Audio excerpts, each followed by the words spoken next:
ان احکام کا اور ان بنیادی تعلیمات کا ذکر فرمایا ہے۔ ارشاد ہوتا ہے وَإِذْ أَخَذْنَا مِيثَاقَ بَنِي إِسْرَائِيلَ لَا تَعْبُدُونَ إِلَّا اللَّهَ، اور ہم نے اولاد یعقوب سے، بنی اسرائیل سے یہ پختہ وعدہ لے لیا تھا کہ اللہ کے سوا کسی اور کی عبادت نہ کرنا، یعنی عہد الہی کی ابتدا اور اس کی اساس اور اس کی بنیاد توحید پر ہے، عقیدہ توحید پر ہے۔ وَبِالْوَالِدَيْنِ إِحْسَانًا، اور یہاں ایک بات عملی زندگی سے متعلق ہے اور خاص طور پہ نوجوانوں کے لیے اور بچوں کے لیے توجہ طلب ہے، اور طلباء کے لیے اور طالبات کے لیے۔ اللہ رب العزت نے جو عہد لیا، اس عہد کا پہلا نقطہ یا عہد کا پہلا آرٹیکل عقیدہ توحید تھا کہ میرے سوا کسی اور کی عبادت نہ کرنا، اور عقیدہ توحید کے فوری بعد عملی زندگی کا جو پہلا حکم صادر فرمایا وہ تھا کہ ماں باپ کے ساتھ اچھا سلوک کرنا، ماں باپ کے ساتھ حسن سلوک سے پیش آنا، احسان اور بھلائی سے پیش آنا۔ غور طلب ہے یہ بات کہ اللہ رب العزت نے والدین کے ساتھ حسن سلوک اور احسان کے عمل کو کتنے اونچے درجے پر رکھا ہے کہ اپنی عبادت اور عقیدہ توحید کے معن بعد اللہ پاک نے والدین کے حسن سلوک کا ذکر فرمایا ہے۔ وَذِي الْقُرْبَى، ارشاد فرمایا کہ میری عبادت کرنا اور اس کے بعد والدین سے حسن سلوک اور احسان سے پیش آنا۔ وَذِي الْقُرْبَى، اور قرابت داروں کے ساتھ بھی بھلائی کرنا۔ یہ حکم بھی ایسا ہے جس میں ہم حد سے بڑھ کر زیادتی کے اور صرف نظر کے اور حکم فراموشی کے مرتکب ہو رہے ہیں۔ یعنی جو لوگ اللہ کی راہ میں خرچ کرنے والے بھی ہوتے ہیں وہ سارے شہر میں خرچ کرتے پھریں گے، مسجدوں میں خرچ کریں گے، اداروں میں خرچ کریں گے، رفاہی جگہوں پر خرچ کریں گے، ہسپتالوں پر خرچ کریں گے، دھوم دھام سے ہر جگہ خرچ کریں گے، مگر ان کے انتہائی خونی رشتے میں جو قریبی لوگ ہیں وہ سب سے بڑھ کر حقدار اور محتاج ہوں گے، کسی کی بہنیں، کسی کے بھائی، کسی کے چچا، کسی کے ماموں، کسی کے چچا زاد، کسی کے خالہ زاد، کسی کے پھوپھیاں، کسی کی پھوپھی زاد، جو ڈائریکٹ اور انڈائریکٹ خونی ریلیشن میں آتے ہیں، قرابت دار، وہ مستحق ہوں گے، پریشان ہوں گے، مگر ان کی حاجت روائی اور انہیں اس معاشی ابتلا سے نجات دلانے کی انہیں فکر نہیں ہوگی، بلکہ ان کے ساتھ شریکے کا ایک تعلق ہوگا، عدم توجہ کا تعلق ہوگا، بے پرواہی کا تعلق ہوگا، اور ان قریبی حقداروں کو چھوڑ کر دور کی جگہوں پر خرچ کرتے پھریں گے۔ شریعت میں قاعدہ یہ ہے الاقرب فالاقرب، چونکہ ماہ رمضان المبارک آ گیا ہے، اللہ کی راہ میں خرچ کرنے کے دو دائرے ہوتے ہیں، ایک انفرادی دائرہ ہوتا ہے اور ایک اجتماعی دائرہ ہوتا ہے۔ اجتماعی انفاق وہ ہوتا ہے کہ قوم اور امت اور معاشرے اور دین کی نسبت سے اجتماعی مقاصد پر اور اجتماعی خیر کے کاموں پر خرچ کیا جائے، جس سے دین کو فائدہ پہنچے، جس سے پوری امت کو فائدہ پہنچے، پورے معاشرے اور پوری نسل کو فائدہ پہنچے۔ تو جس عمل خیر میں اجتماعیت ہوتی ہے اور جس انفاق میں اجتماعیت ہوتی ہے وہ دیگر اجتماعی اعمال کی طرح زیادہ فضیلت اور زیادہ بلند درجے کا حامل ہوتا ہے بنسبت انفرادی اعمال کے اور انفرادی صدقہ اور خیرات کے۔ یہ بات اٹل ہے، مگر جب آپ انفرادی طور پر خرچ کرنے پر آتے ہیں اور انفرادی دائرہ انفاق میں مال خرچ کرتے ہیں تو اس کی بھی ترجیحات ہیں اور اس کی بھی ایک ترتیب ہے، بلا ترتیب نہیں۔ حضور علیہ السلام نے فرمایا اس کے لیے خیر الصدقۃ ما کان عن ظہر غنی وابدأ بمن تعول، بہترین صدقہ وہ ہے کہ آپ اپنی ضرورت کا، اپنی حاجت کو پورا کرنے والا مال بچا کر خرچ کریں، یعنی ایسا نہ ہو کہ سارا خرچ کر دیں اور خود کھانے کا نہ بچے اور خالی ہاتھ دوسروں کی طرف تکتے رہ جائیں، خود بھوک میں مبتلا ہو جائیں، یہ نہ ہو۔ اور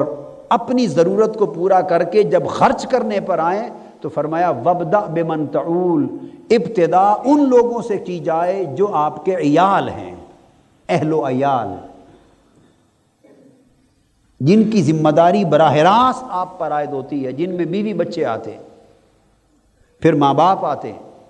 پھر بہن بھائی آتے ہیں، بھائی، اس طرح جوں جوں رشتہ آگے بڑھتا چلا جاتا ہے، اس رشتے کی قرابت کی بنا پر انفاق کا حق متعین ہوتا ہے۔ ہمیشہ اس ترتیب کے ساتھ جب ہم انفرادی انفاق کی طرف آئیں، اس ترتیب کو ملحوظ رکھنا چاہیے۔ اس طرح پھر قرابت داروں کے بعد جا کے پڑوسیوں کا بھی حق آتا ہے، اور اس کے بعد فرمایا وَذِي الْقُرْبَىٰ، قرابت داروں کا حق ہے۔ اور یہ بہت بڑا امتحان ہوتا ہے، کیونکہ قرابت داروں میں حسد بھی ہوتا ہے، قرابت داروں میں مخالفت بھی ہوتی، قرابت داروں میں بہت سے معاملات ہوتے ہیں جن کے الجھاؤ کی وجہ سے انسانی رشتوں کے مابین ذرا دوریاں آ جاتی ہیں۔ یہی بڑا امتحان ہے کہ ان تمام تر الجھاؤ اور اختلافات یا دوریوں کے باوجود یا ان کی طرف سے ہونے والے حسد، اناد یا شکوے شکایتوں کے باوجود انسان ان کے طرز عمل کو نظر انداز کرے اور اللہ کے حکم کی تعمیل میں سب سے پہلے خرچ انہی پر کرے، گالیاں بھی وہی دیں اور خرچ بھی انہی پر کیا جائے، حسد بھی وہی کریں، خرچ بھی انہی پر کیا جائے، برا بھلا بھی وہی کہیں، خرچ بھی انہی پر کیا جائے۔ اسی میں صبر بھی ہے اور اسی میں مجاہدہ بھی ہے کہ اے بندے، تیرا نفس ان کی گالیوں سے کتنا رد عمل میں آ گیا، ان کے حسد سے کتنا تیری طبیعت کے اندر ایک تکدر پیدا ہوا۔ اگر ان قریبی قرابت داروں کے حسد یا اختلافات کی وجہ سے تیری طبیعت بھی مقدر ہو گئی اور تو بھی رد عمل پر آ گیا اور تو نے ان کے طرز عمل کو دیکھا اور ان کے عمل کی بنا پر اپنے عمل کو متعین کیا اور ان سے حسن سلوک چھوڑ دیا، تو فرمایا تو بہت بڑی خیر سے محروم رہ گیا۔ ایک صحابی نے عرض کیا یا رسول اللہ صلی اللہ علیہ وسلم، میں تو اپنے رشتہ داروں کے ساتھ بھلائی کرنا چاہتا ہوں مگر وہ بھلائی نہیں کرتے، میں ان کے ساتھ احسان کرنا چاہتا ہوں مگر وہ میرے ساتھ اچھا سلوک نہیں کرتے جواباً، تو میں کیا کروں؟ آقا علیہ السلام نے فرمایا کہ اگر تیری بھلائی کے جواب میں وہ بھی بھلائی کریں اور تب تیری بھلائی ان کے ساتھ قائم رہے تو یہ تو عدلہ کا بدلہ ہو گیا، یہ تو لین اور دین ہو گیا۔ احسان یہ ہے کہ وہ تجھ سے برا سلوک کرے مگر تو ان کے سلوک کو نہ دیکھے، اللہ کے حکم کو دیکھے اور بدستور اس کے ان کے ساتھ اس نے سلوک کرتا چلا جائے، احسان کرتا چلا جائے، ان کی برائیوں کے باوجود تو ان سے بھلائی کرتا چلا جائے۔ اس عمل کا نام احسان ہے، اسی میں صبر ہے، اسی میں مجاہدہ ہے، اسی میں امتحان ہے۔ تو اللہ رب العزت نے فرمایا کہ والدین سے احسان کرو اور ان کے بعد قرابت داروں کے ساتھ احسان کرو، ان کے ساتھ بھلائی کرو، اور یہ احسان خرچ کرنے میں ہی صرف نہیں، ان کے ساتھ تعلق رکھنے میں بھی ہے، ان کے ساتھ ہر قسم کے عمل خیر میں ہے، حسن خلق میں ہے، حتی الوسع جو کچھ ہو سکے انسان ان کے ساتھ خیر کا برتاؤ کرے، بھلائی کا برتاؤ کرے۔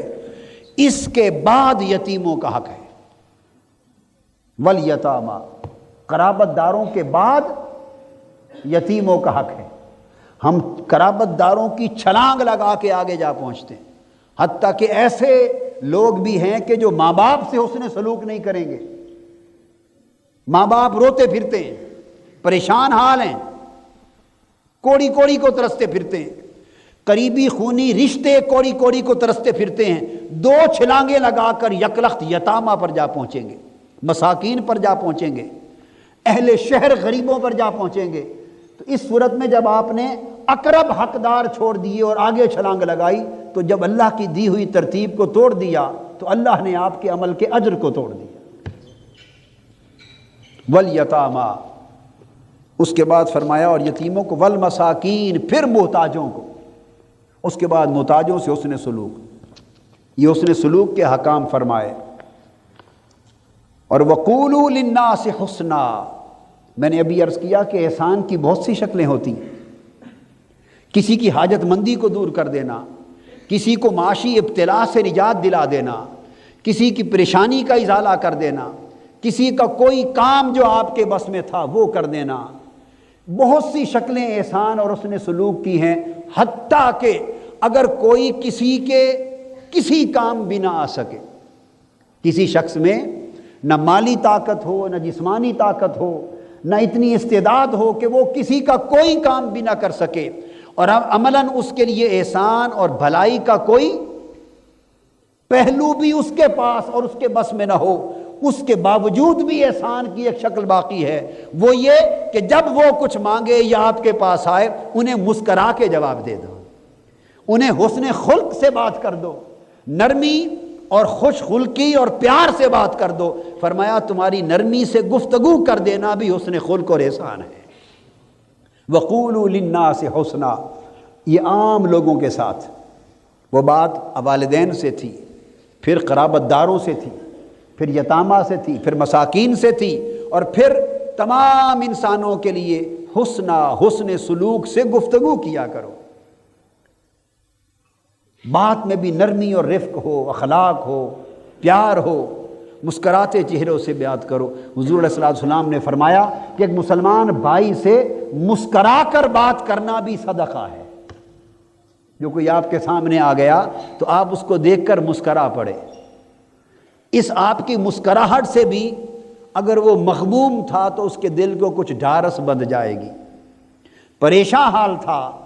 یا کسی توقع سے آپ کے پاس آ رہا تھا تو آپ کی مسکراہٹ ایک گنا اس کی تسکین قلب کا باعث بن جائے گی۔ اس کو بھی حضور علیہ الصلوۃ والسلام نے صدقہ قرار دیا۔ ہم اس میں بھی بخل کرتے ہیں، اس میں بھی بخل کرتے ہیں۔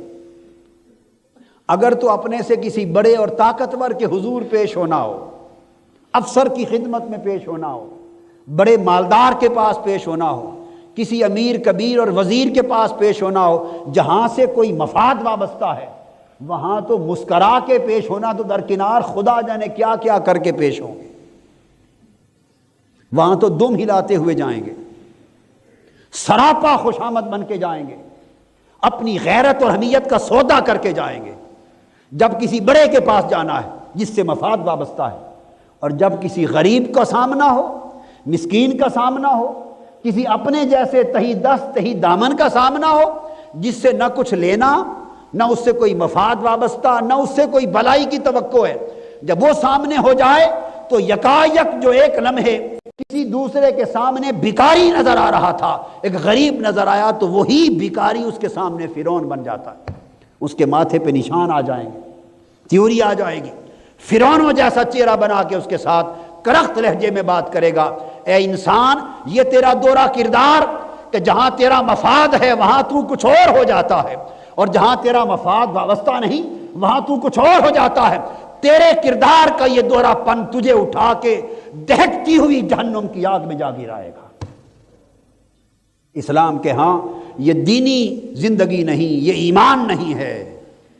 یہ فرعونیت ہے، یہ تکبر ہے، یہ بدخلقی ہے، اور یہ عمل باعث جہنم ہے۔ بلکہ جو جتنا کمزور ہے تو اس کے لیے اتنا نرم ہو، جو جتنا کمزور ہے اس کے لیے اتنا نرم ہوا کر، تاکہ تیری نرمی اس کے لیے دل جوئی اور اس کی تقویت کا باعث بن جائے۔ یہ سارے احکام حقوق العباد کے تھے، آپ ذرا غور فرما لیں، یعنی سب سے پہلا حکم توحید کا دیا، اور توحید کے بعد ڈائریکٹلی حقوق العباد پر آ گئے۔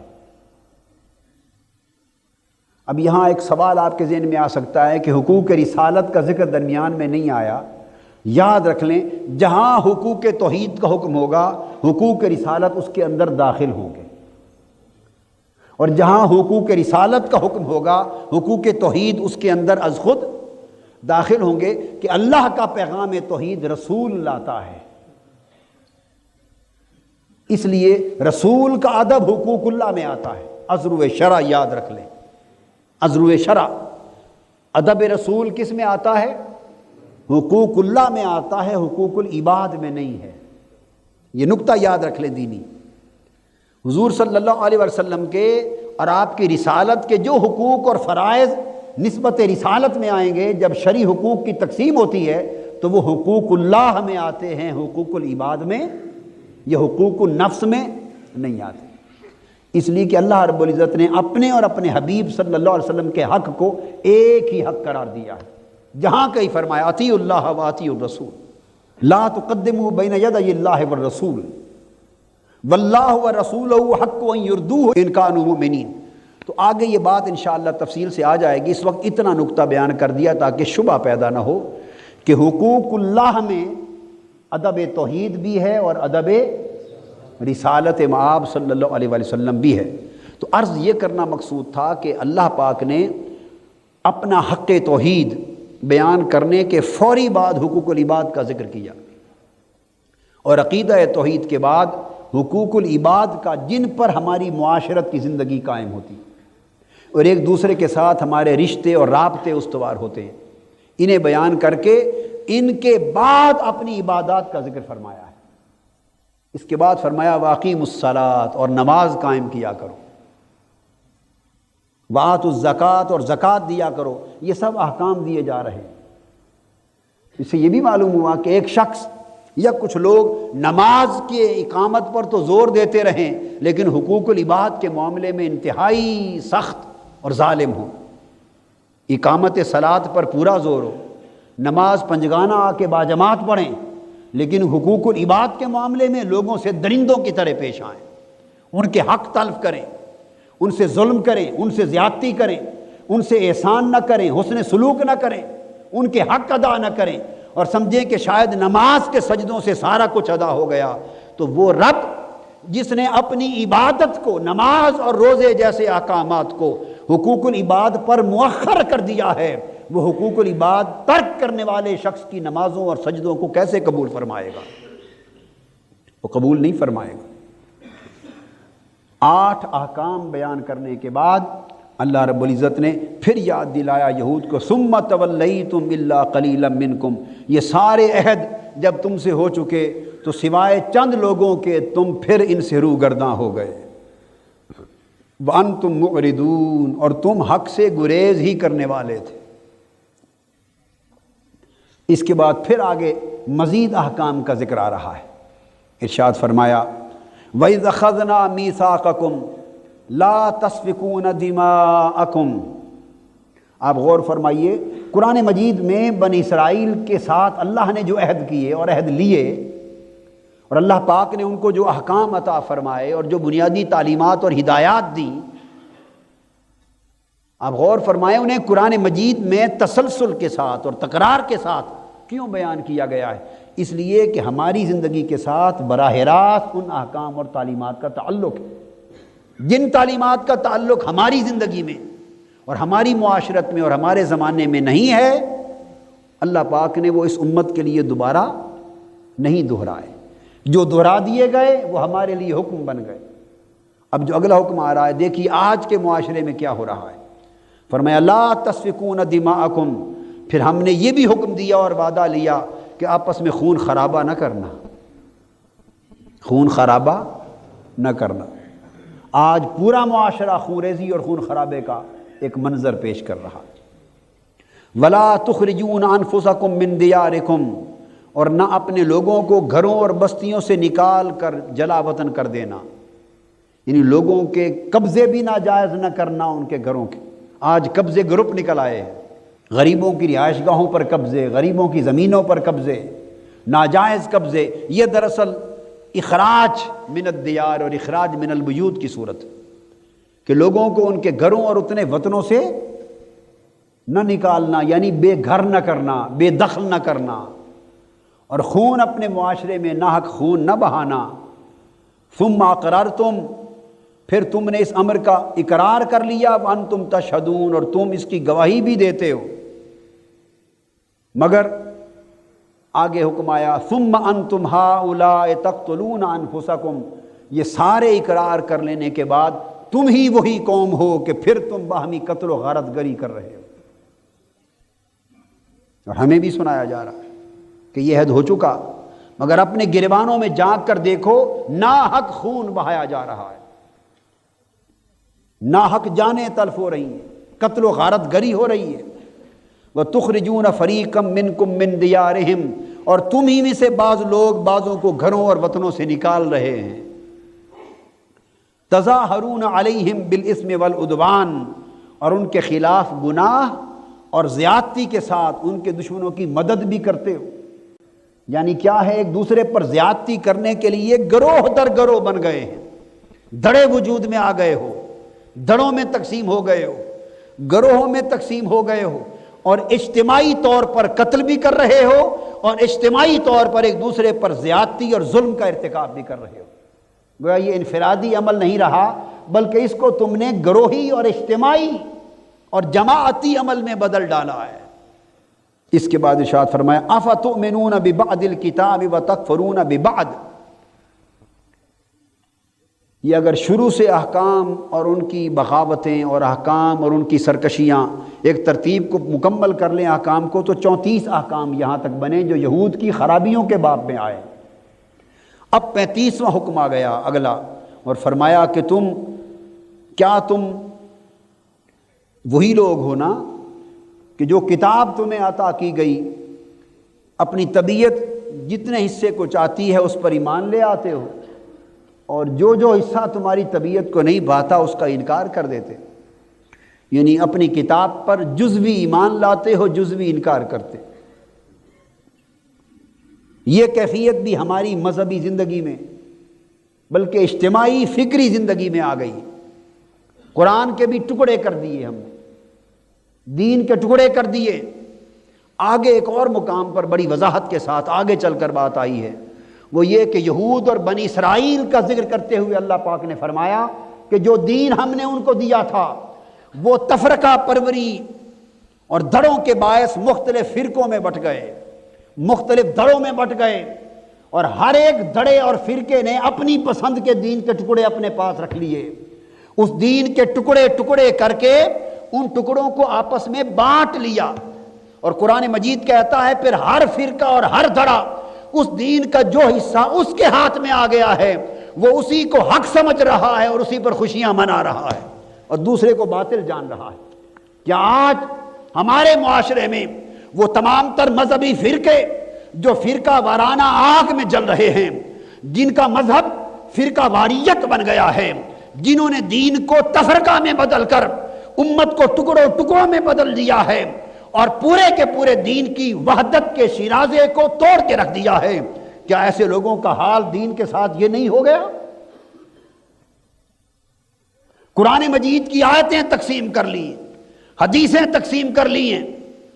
کوئی اپنے مطلب اور اپنے عقیدے کے مطابق آیتیں لے کر ان کے واز کرتا ہے، کوئی اپنے مطلب کی آیتیں اور حدیثیں لے کر واز کرتا ہے، کسی نے اپنے اپنے معنی نکال لیے، دوسروں نے اپنے اپنے معنی نکال لیے، الغرض لیا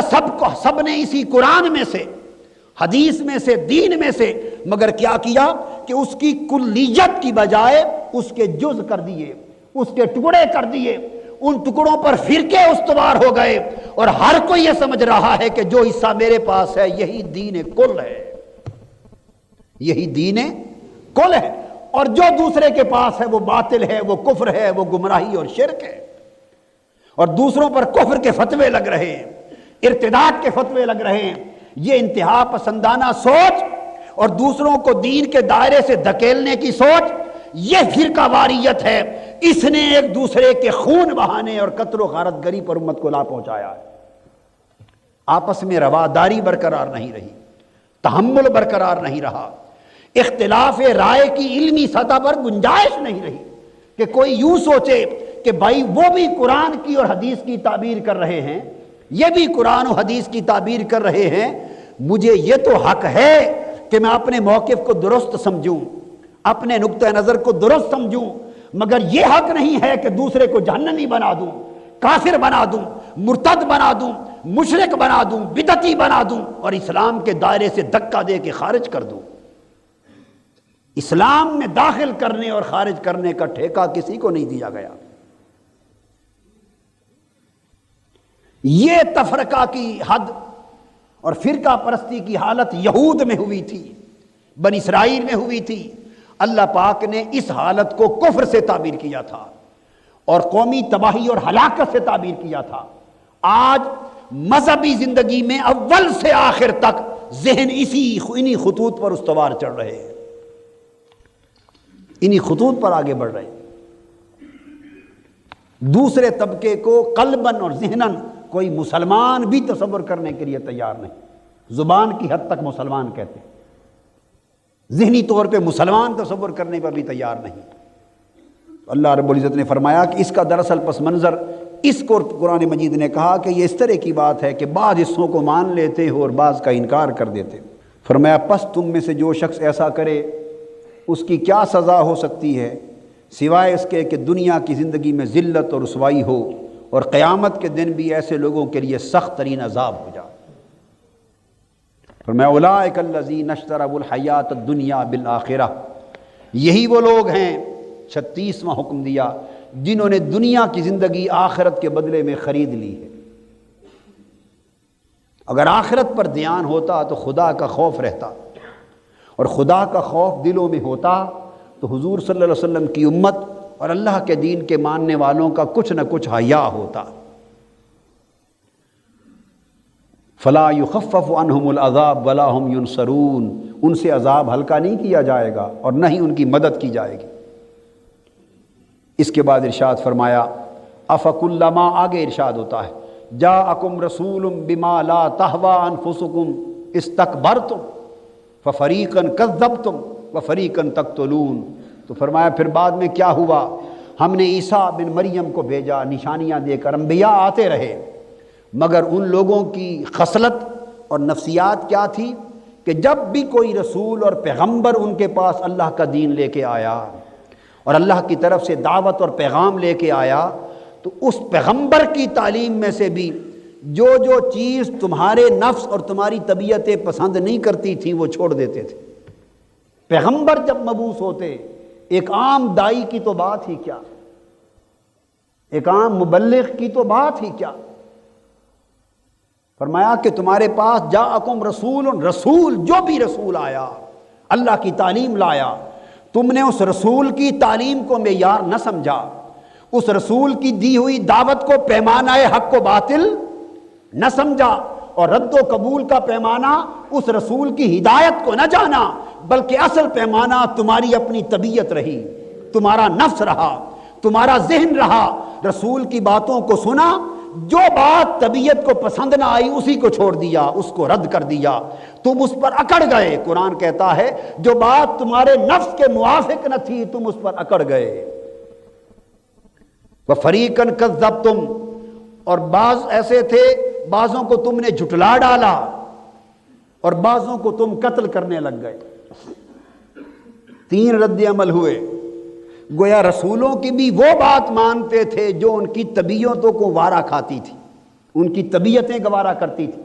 جو بات ان کی طبیعت، ان کے نفس، ان کا مفاد جس بات کو گوارا نہ کرتا وہ رسولوں کے سامنے اسی بات پہ اکڑ جاتے. باقی باتیں مان لیتے، اس بات پہ اکڑ جاتے. اور نہ صرف یہ کہ اکڑ جاتے، استکبار تکبر کرتے، بلکہ رسولوں کو معاذ اللہ جھٹلاتے، تکذیب کرتے،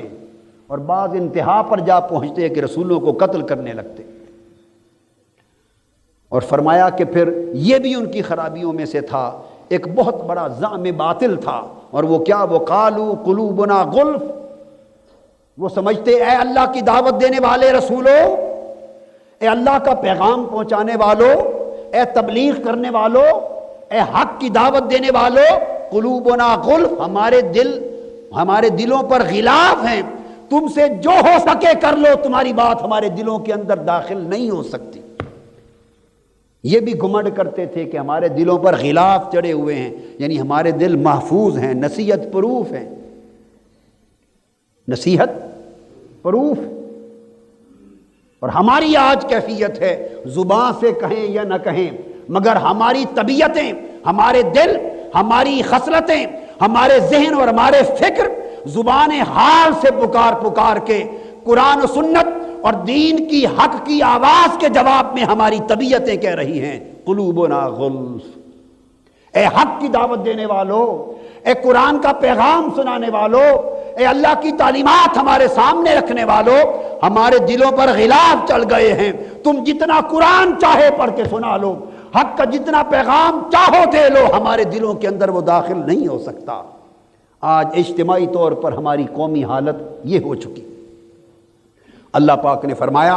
کہ جب تم نے اپنے دلوں پر غلاف چڑھا لیے اور میرے حق کے پیغام اور دعوت کو قبول کرنے سے انکار کر دیا تو میرا جواب بھی سن لو۔ فرمایا بل لعنہم اللہ بکفرہم، تو اللہ نے ان کے انکار کے باعث ان پر لعنت فرما دی، انہیں اپنی رحمت سے دور کر دیا، لعنت فرما دی، انہیں اپنی رحمت سے دور کر دیا۔ فقلیلا ما یؤمنون، اور فرمایا ہمیشہ کیا تھا، بس تھوڑے ہی لوگ ہوا کرتے تھے جو ایمان لاتے تھے، تھوڑے ہی لوگ ایمان لایا کرتے تھے۔ ولما جاءہم کتاب من عند اللہ مصدق لما معہم وکانوا من قبل یستفتحون علی الذین کفروا فلما جاءہم ما عرفوا کفروا بہ فلعنۃ اللہ علی الکافرین۔ ارشاد فرمایا آخری بات آج کی بڑی اہم ایمانی اور اعتقادی اعتبار سے، فرمایا پھر ان یہود کا یہ بھی عالم تھا کہ جب یہ برگزیدہ آخر الزمان رسول سیدنا محمد مصطفیٰ صلی اللہ علیہ وآلہ وسلم تشریف لے آئے، جب ہمارا محبوب اور برگزیدہ رسول دنیا میں تشریف لایا اور کتاب کو ساتھ لایا، اللہ کی کتاب قرآن کو ساتھ لایا، اور یہ قرآن ان کی تورات جو کتاب ان کے پاس پہلے سے موجود تھی اصلاً اس کی تصدیق کرنے والی تھی، تو اس کے انکاری ہو گئے، اس رسول کے بھی انکاری ہو گئے، اور بولیے اس قرآن کے بھی انکاری ہو گئے۔ یہاں قرآن مجید نے اور اللہ پاک نے ایک بڑی پتے کی بات بتائی، کس طرح ذکر کیا انکاری ہو گئے۔ فرمایا جب یہ رسول اللہ کی کتاب قرآن لے کے آ گیا، اور یہ رسول تھا کون؟ قرآن بیان کرتے یہ رسول تھا کون؟ فرمایا یہ رسول وہی تھا کہ جب تک اس رسول محمد مصطفیٰ صلی اللہ علیہ وآلہ وسلم کی بعثت دنیا میں نہ ہوئی تھی، جب تک یہ رسول دنیا میں تشریف نہ لایا تھا، اور یہود اور بنی اسرائیل پرانے زمانوں میں جب اپنے دور کے کافروں سے جنگ لڑتے تھے، اس وقت یہود جو اہل ایمان تھے، اس وقت یہود جو اہل ایمان تھے، جب تک حضور علیہ السلام کی بعثت نہ ہوئی تھی پرانے زمانے میں، تو اس وقت ان کے مقابلے میں کافر بھی تو تھے نا جو انبیاء پر ایمان نہیں رکھتے تھے، تو جب وہ کافروں سے جنگ کرتے تھے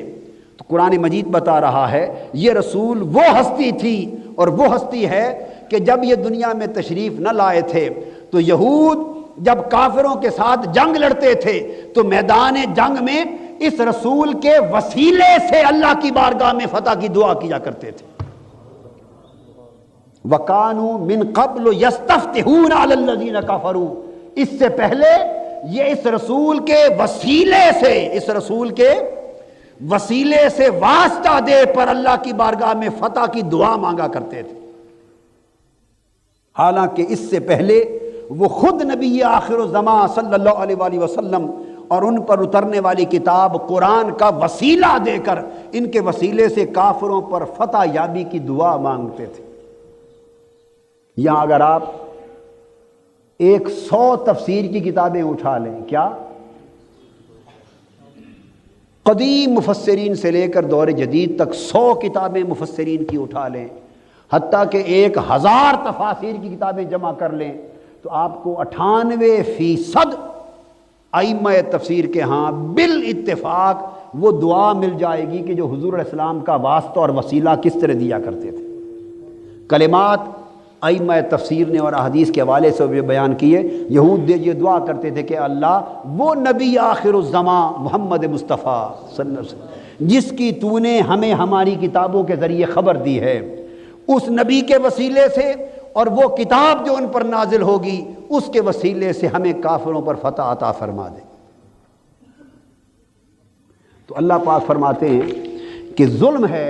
یہودیوں تمہارا کہ یہ وہی رسول ہے اور وہی کتاب ہے جسے لے کر یہ رسول مبعوث ہوا، یہ رسول کوئی اجنبی رسول نہ تھا تمہارے لیے کہ تم انکار کرنے لگو، یہ وہی رسول ہے جس کا وسیلہ دے کر خدا سے فتح مانگتے تھے اور اللہ تمہیں فتح عطا فرمایا کرتا تھا۔ سو فلما جاءہم، جب وہی رسول تشریف لے آیا، ما عرفوا، جس رسول کو وہ پہلے سے جانتے تھے، پہلے سے جانتے تھے، پہچانتے تھے اور جس کے وسیلے سے دعائیں اور فتح یابی مانگا کرتے تھے، کافروا بہی، یہ بدبخت اسی رسول کا انکار کرنے لگ گئے۔ اب فرمایا کہ جو قوم میرے رسول کو پہچانتی بھی ہو اور میرے رسول کے وسیلے سے میری بارگاہ سے نعمتیں بھی لیتی رہتی ہو اور میری بارگاہ سے فتح یابی بھی حاصل کر چکی ہو، میرے رسول کو پہچانتی بھی ہو اور رسول کے وسیلے سے برکتیں لے چکی ہو، پھر اس رسول کی عظمت و نبوت کا انکار کر دے، فرمایا فلعنت اللہ علی الکافرین، ایسے کافروں پر اللہ کی لعنت ہے۔ اللہ نے ایسے کافروں پر اپنی لعنت فرما دی۔ بے سمجھترو بہی انفسہم ان یکفروا بما انزل اللہ بغیا ان ینزل اللہ من فضلہ، فرمایا وہ انہوں نے اپنی جانوں کا برا ہی سودا کیا کہ اللہ کی اس نازل کردہ کتاب کا جو رسول لے آئے تھے ان کا انکار کر رہے ہیں، محض اس حسد میں کہ اللہ نے اپنے فضل میں سے اپنے بندوں پر میں سے جس پر چاہا فضل سے اس کو نواز دیا۔ وہ بات میں نے کل آپ کو بتا دی تھی کہ حسد انکار کا جو باعث بنا وہ حسد تھا، اور حسد یہ تھا کہ وہ یہ یقین رکھتے تھے کہ یہ رسول صلی اللہ علیہ وسلم ہم میں سے یعنی بنی اسرائیل میں سے آئیں گے۔ جب حضور علیہ السلام کی ولادت و بعثت بنی اسماعیل میں سے ہو گئی تو وہ جو قبیلے اور نسل کا اختلاف تھا وہ حسد بن کے ابھرا، اور حسد نے انہیں اس رسول کو جن کی معرفت تھی، جن کو مانتے تھے، جن کے انتظار میں صدیوں سے بیٹھے تھے اور جن کا نام لے لے کر اللہ کے حضور وسیلہ دیتے رہتے تھے، اتنی بڑی معرفت رکھنے کے باوجود جب وہ ان کے قبیلے میں سے نہ آئے تو اس رسول کا بھی انکار کر دیا۔ یعنی آپ اندازہ کر لیں کہ یہ اتنی بڑی عصبیت ہے، قبائلی عصبیت، اور آج سیاسی شکل میں ہمارے معاشرے میں بھی آ گئی۔ یہ مہاجر ہے، یہ پنجابی ہے، یہ بلوچی ہے، یہ سندھی ہے، یہ پٹھان ہے، یہ جو ہم نے نسلی، علاقائی اور قبائلی عصبیتیں پیدا کر رکھی ہیں، دراصل ان کے پس منظر میں سوچ کفر کی کار فرما ہے۔ اللہ کے ہاں یہ سوچیں بنیادی طور پر کفر کی سوچ کہلاتی ہیں، ان کا ایمان میں کوئی دخل نہیں۔ ایمان میں سارے بت آ کے ٹوٹ جاتے ہیں اور سارے مل کر ایک قوم میں بدل جاتے ہیں۔ تو یہودیوں کے اوپر جو لعنت کی گئی اور ان کو اس وقت کافر قرار دے دیا گیا اور اللہ پاک نے انہیں رحمت سے دور کر دیا، اس کا بنیادی سبب بھی یہی حسد تھا جو حضور علیہ السلام پر ایمان لانے کی راہ میں حائل ہو گیا۔ اللہ تبارک و تعالی ہمیں ہر قسم کے حسد سے محفوظ رکھے اور حضور علیہ السلام کی معرفت اور آپ کے ساتھ نسبت ایمانی اور نسبت ادب کی توفیق عطا فرمائے۔ وما علینا الا البلاغ۔